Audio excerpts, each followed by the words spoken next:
किसी ने बड़े कमाल की बात कही है कि जब समय का तमाचा पड़ता है तो कोई फकीर तो कोई बादशाह बन जाता है। दिल तक पर मैं हूँ संदीप आपके साथ। चलो कुछ आज नया सुनते हैं।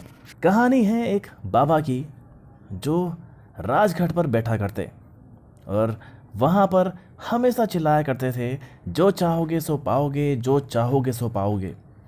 बहुत से लोग वहाँ से गुजरते थे पर किसी को भी उनकी बात पर ध्यान नहीं जाता। सब उसे पागल आदमी समझते थे। एक दिन एक युवक वहाँ से गुजर रहा था। उसने उस साधु की आवाज़ सुनी, जो चाहोगे सो पाओगे, जो चाहोगे सो पाओगे, और आवाज़ सुनते ही उनके पास चला गया। उसने साधु से पूछा, महाराज आप बोल रहे थे कि जो चाहोगे सो पाओगे, तो क्या आप मुझे वो दे सकते हो जो मैं चाहता हूँ? साधु उसकी बात को सुनकर बोला, हाँ बेटा, तुम जो कुछ भी चाहते हो मैं तुम्हें ज़रूर दूंगा, बस तुम्हें मेरी बात माननी होगी। लेकिन पहले ये बताओ कि तुम्हें आखिर में चाहिए क्या? युवक बोला, मेरी एक ख्वाहिश है कि मैं हीरे का बहुत बड़ा व्यापारी बनना चाहता हूँ। साधु बोला, कोई बात नहीं, मैं तुम्हें एक हीरा और एक मोती दूंगा, जिससे तुम जितने चाहे हीरे मोती बनाना चाहो बना पाओगे। और ऐसा कहते ही साधु ने अपना हाथ उस आदमी की हथेली पर रखते हुए कहा कि पुत्र, मैं तुम्हें दुनिया का सबसे अनमोल हीरा दे रहा हूँ। लोग इसे कहते हैं समय। इसे तेजी से अपनी मुट्ठी में पकड़ लो और इसे कभी मत गंवाना। तुम इससे जितने चाहो उतने हीरे बना सकते हो।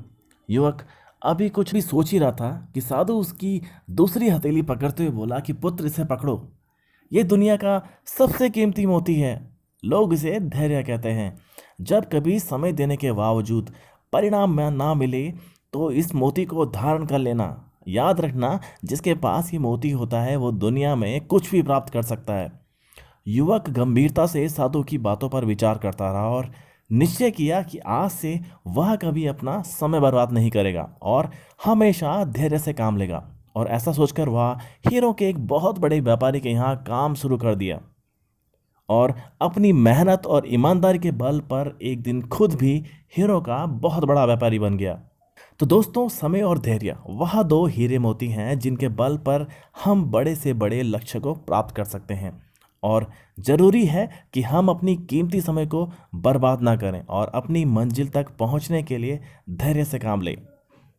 तो गाइस, आप लोगों को ये कहानी कैसे लगी मुझे कमेंट सेक्शन में बताना ना भूलिएगा और सुनते रहिए दिल तक।